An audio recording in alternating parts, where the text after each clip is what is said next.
Hey everybody, this is Jim the Tabletop Engineer, and welcome to a new playthrough video. This is a new game, a new campaign. It's for a game called 5 Parsecs from Home, Planetfall.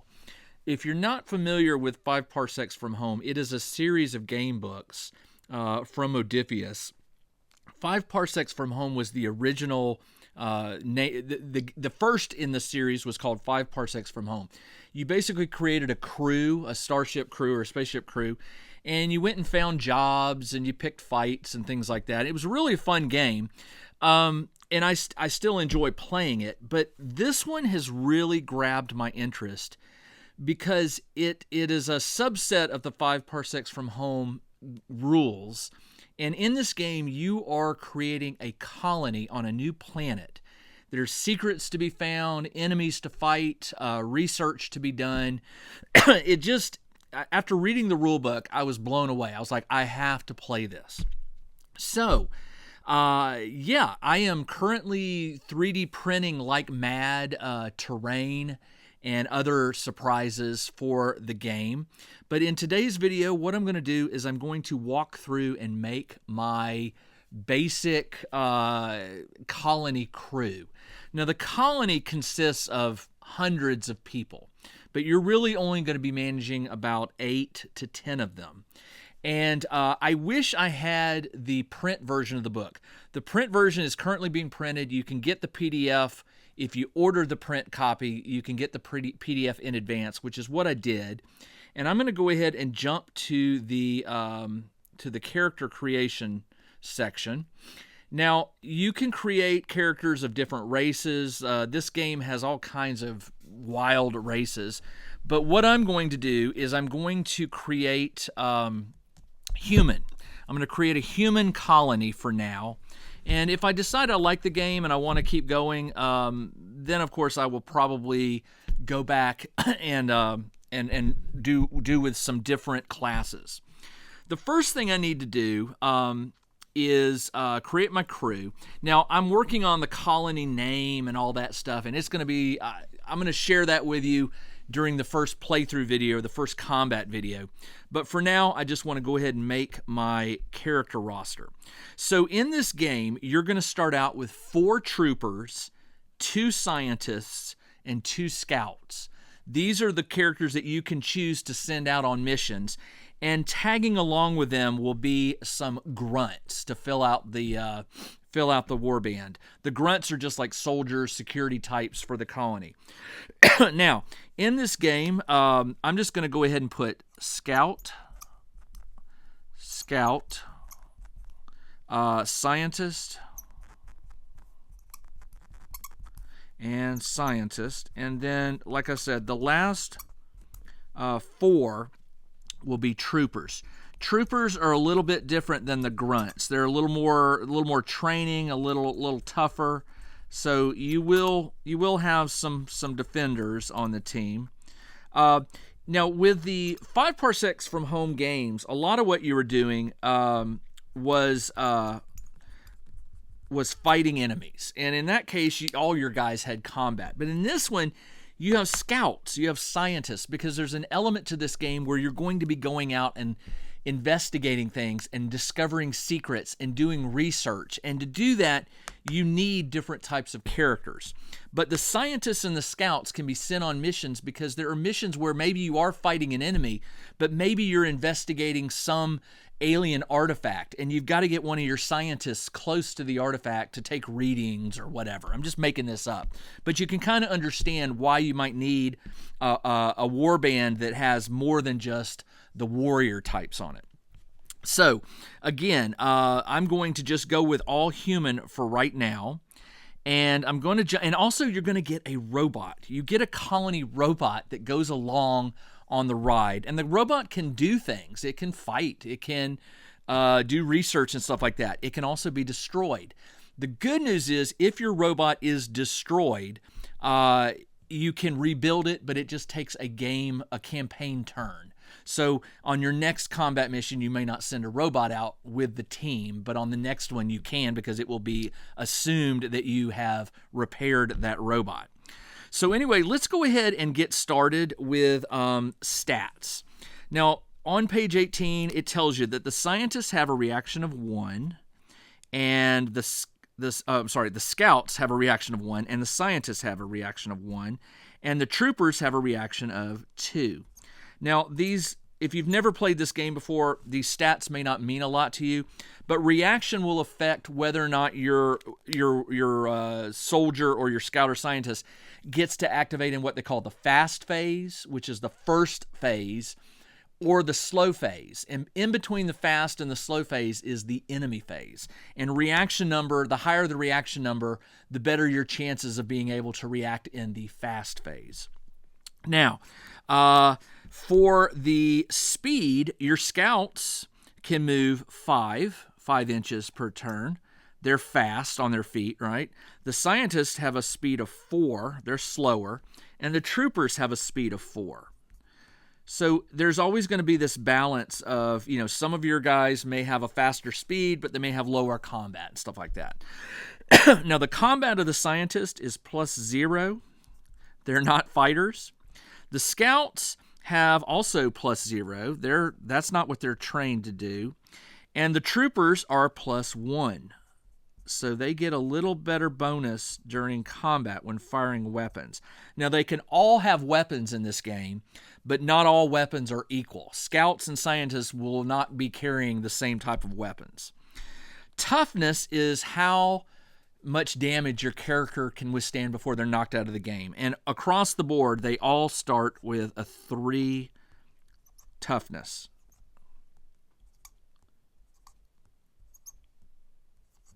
And savvy can affect, there are roles where you might need a little bit of luck or a little bit of skill. And scientists get +1.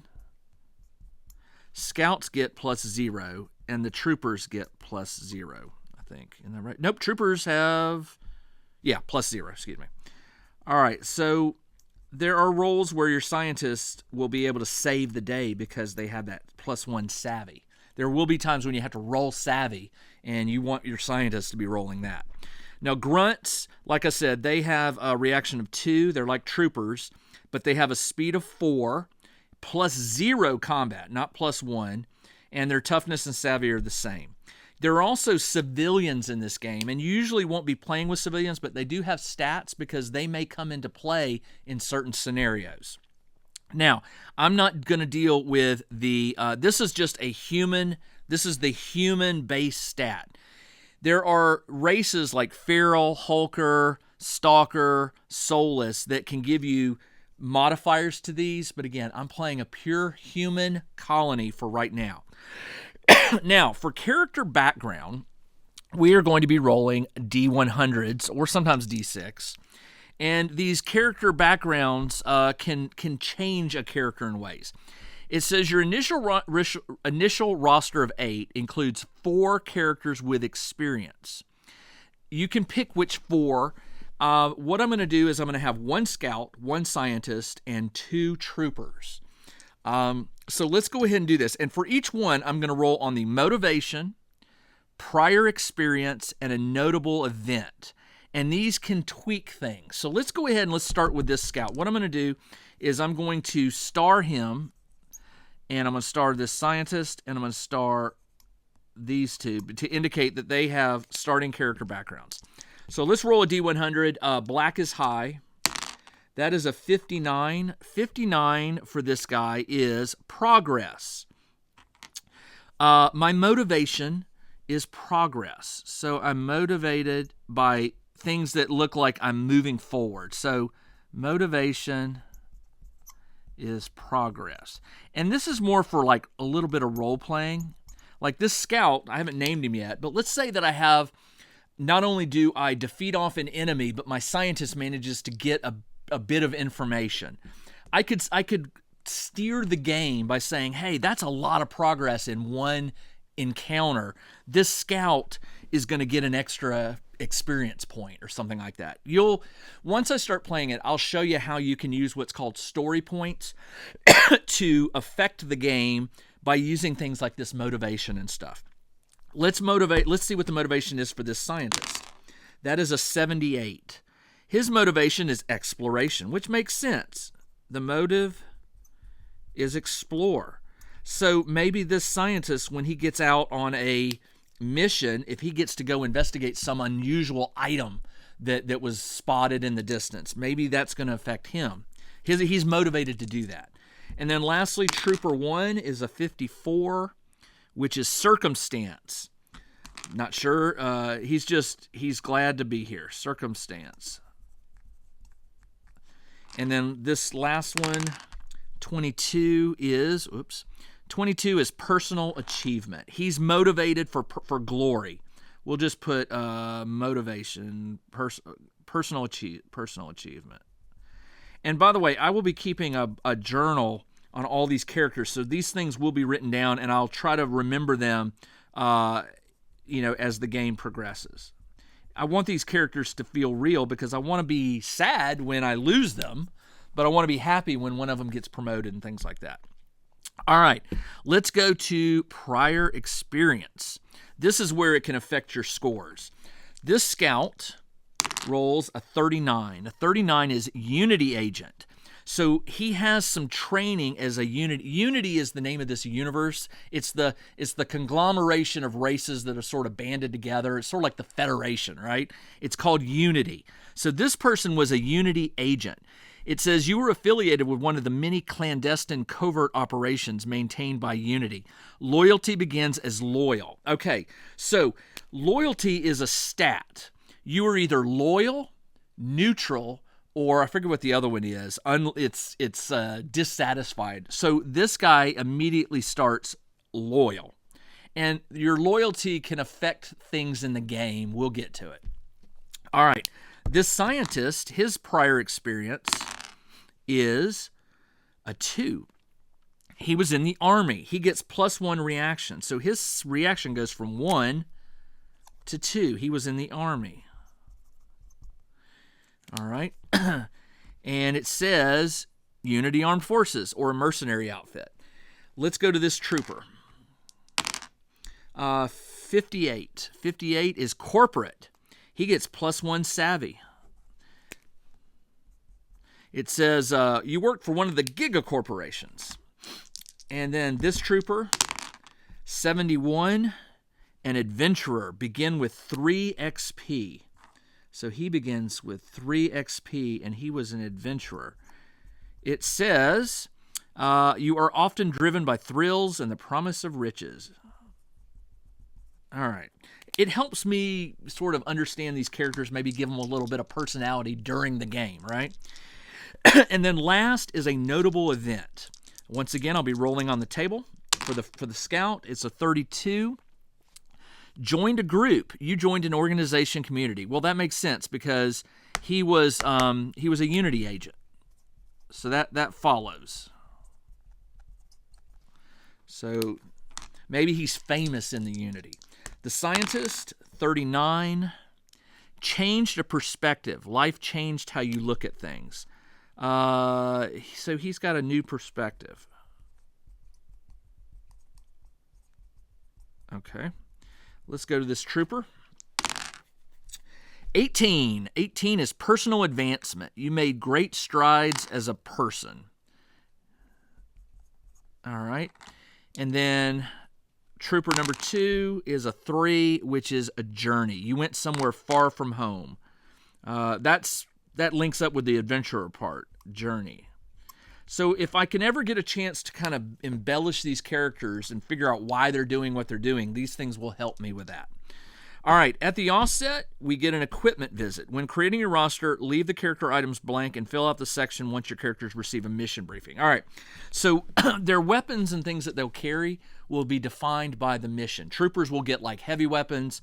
Scouts might get a pistol, and maybe scientists get like an electric rod or something, a prod to stun an enemy. Experience. So we will be getting experience to level them up. Loyalty. Here it is. Loyal is the highest. Committed is the middle, and disloyal is the lowest. Your roles on the character creation may result in some being loyal. All right. So all of the characters are committed at the beginning. So I'm just going to put C for all of them, because we're starting this colony. They're all committed. They haven't encountered anything negative that would cause them to want to, be disloyal. All right, and then I have 2 more areas here for you can have up to 10. So there will be a chance to recruit new troopers or scouts or scientists here. This will track my robot, and then this will track colony points, which I'll get to. Now, I'm the administrator. I'm called the administrator. I'm over the entire colony, and I'm supposed to have a career, and I'll tell you what it is. 73. I was in the diplomatic corps. All right, no problem. That just gives me a better idea of maybe how I manage things. Like, since I was in the diplomatic corps, there may become an opportunity where a race or an enemy is willing to negotiate. I could argue with a story point that because I come from the diplomatic corps, maybe I can dodge a fight with them and negotiate for a benefit for both of us. See where I'm going with this? All right, I'm not importing any characters, and that is all for the characters. Now, let's go to the colony, because the colony has to be set up, and I'm trying to remember where that is. It's campaign turn. Nope. There's here it is. This is it. So the campaign, this is what I'm starting. The campaign has these milestones, which will be sort of these checkpoints that I arrive during the game, and that's going to be fun to do. And those milestones will move me towards an end game. There actually can be an end to this colony. And I remember reading in it, one of the options is maybe your colony goes independent. You break away from Unity. Another one might be that you become like, a research center for Unity, and it will affect how the story ends. There's a lot of different endings for your colony. There are hostile forces. There are enemies to fight. But here we go. We're going to create the map. Now, I don't have... I should have had another piece of paper here. Let me see if I can get one really quick. Hang tight. Let me get something to write on. I do have one. So I'm going to use this little book here to keep track of my notes and stuff for the game. And what you're supposed to do is you're supposed to create a map. And the map it's a 6x6 grid. Let me get my pen. So we're going to create a 6x6 grid, and I'll probably transfer this to a bigger sheet of paper once. 1, 2, 3, 4, 5, 6. Try to make it square. So 3 this way. And, I mean, this is supposed to be lots of space, like lots of mileage, right? Or kilometers. It's not like a little square. So you create your map. There's 36 sectors. All right.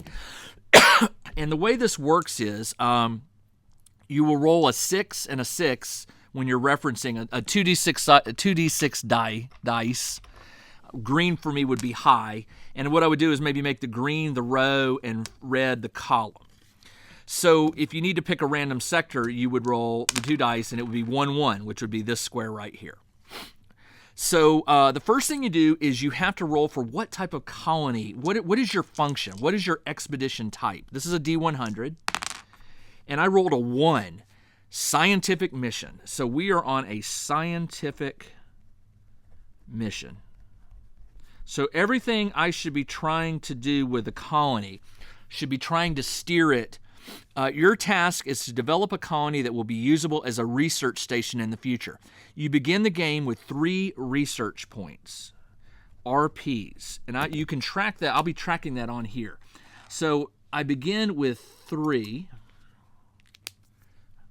Wrote that right up there. All right, so I begin with 3. Next, there's no travel rules. It's just we'll be moving around. It says pick a home sector randomly.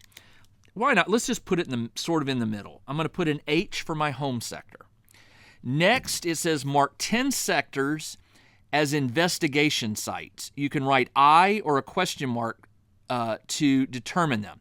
And it says to do this, it doesn't say randomly. Oh, it says randomly. Okay, so let's do it. So 1, 5, 1, 2, 3, 4, 5. We'll put a question mark here. And I'm supposed to do this for 10 of them. And if you duplicate it, you just roll again. 4, 3. 1, 2, 3, 4. 1, 2, 3. And these are going to be things that come up in the game where you might research or do something. 1, 4 will be one right here. 1, 1 here. That's 4 of them. And you got to do 10 of these. 6, 4. 6, 4 would be here. And 5, 1 is right here. That's 1, 2, 3, 4, 5, 6. 4 more. 4, 2. That's I need to re-roll that. 6, 4. I need to re-roll that. 3, 6. That's over here. You know what? I'm just going to do the last ones. I'm going to pick them. I'm going to put one way down here. 1, 2, 3, 4, 5, 6, 7, 8. I need 2 more. I'm going to put one right here. And I'm going to put one right here. There we go. Got 10 question marks. These are investigation sites. Investigation sites. And these are missions that you can choose to do at certain times. Investigation sites. All right. As you play the campaign, you will fill this with information. So I am going to have to make this bigger because you're going to write letters and numbers in here and also things that represent enemies and stuff like that. But there is my initial map. All right. And then it tells you can define each sector like has a different type of terrain. I'll do that when we get to the game.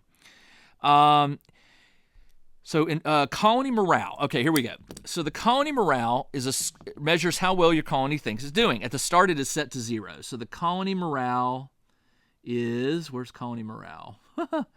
Here it is, 0. Morale, if morale drops to -10 or lower, you have a morale incident. So it can go higher, it can go lower. We don't have any milestones yet. Colony capabilities. The initial colony roster is 8. I have 8. Build points per turn is 1. So each turn that goes, I'm going to get a build point. Research points is 1. So you're always generating research. Building repair capacity is 1. Repair capacity is 1. Colony defense is 0, which means you'll be able to build your defenses up. Colony integrity is 0. And is that it? 1, 2, 3, 4, 5, 6. 1, 2, 3, 4, 5, 6. Yep. Campaign resources. You begin with the following resources set to 0. Raw materials, 0. Research points, 0. But remember, I got 3 because I rolled that I'm a research mission. Build points, 0. Augmentation points, 0. Augmentation points are going to be things that you can do when you research to like enhance your heroes, enhance their abilities. Okay, story points. All right, I love this. Story points, you begin with 5. And you can use story points to tweak your tale. You can burn one to re-roll a result on a table, and you have to take the final result. It says you can prevent an enemy action, re-roll a random table event. It says you can spin one to roll 2d6, pick the highest, and take any combination of that number of research, build, and raw materials. It says you can also burn one to ignore a roll on the post-battle table, which is nice, because your heroes are going to get injured when they go out and do things. Is that it? That is it. All right. So the rest of this is not filled in yet. I don't have any calamity points. I haven't collected any ancient signs, no enemy info, no mission data, and no campaign milestones. My robot, I will go back and get their stats put in. Grunts, you begin with 12. I remember that. And they can die. So you want to, keep them alive. My roster size currently is 8. And the campaign turn is 1. All right, that is it for this video. In the next video, I will actually go through the first campaign turn sequence, which isn't very long, and it will involve combat. Let me just give you a heads up. First thing you do is you do recovery. So at the start of a campaign turn, if you've got any people in medbay, they will heal 1 healing turn. So if somebody's out for 3 turns, they'll go from 3 to 2. And on the next one, they'll go down to 1.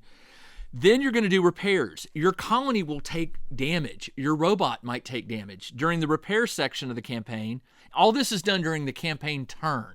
You'll do repairs. The scouts will go do a scouting action, and you'll get some report. It may affect this map that we've drawn, or I've drawn. Then you will have enemy actions. The enemies are out there doing things. Maybe they're planning to attack your base. Maybe they're dealing with enemies of their own. There is a table where you roll that will kind of give you an update on what the enemies are doing. There will be some colony events. Maybe somebody gets injured, or maybe somebody gets lost.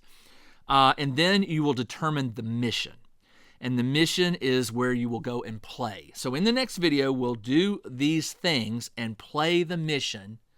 And then when the mission ends, there are post-battle steps that are still part of the campaign turn.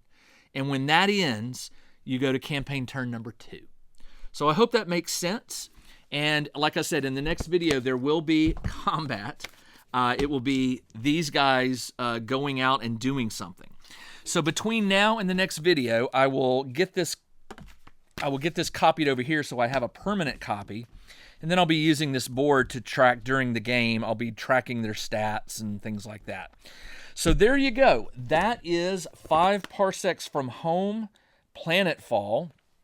Again, I do apologize that I don't have the hardback version, which what I can do is I can put bookmarks and things to get to pages faster. But with the iPad, I have to actually flip around or get lucky and find the page number.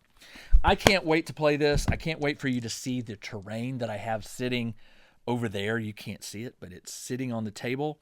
And I've printed out ground terrain as well as alien terrain. And I can't wait to play this game for you. So stay tuned. I'll be back in a week with the next episode where I will get started on the combat stuff. And hopefully you will find something interesting that might pull you towards this game. All right, everybody, this is Jim the Tabletop Engineer. Thanks for joining me. I'll be back in a week. Until then, everybody, take care.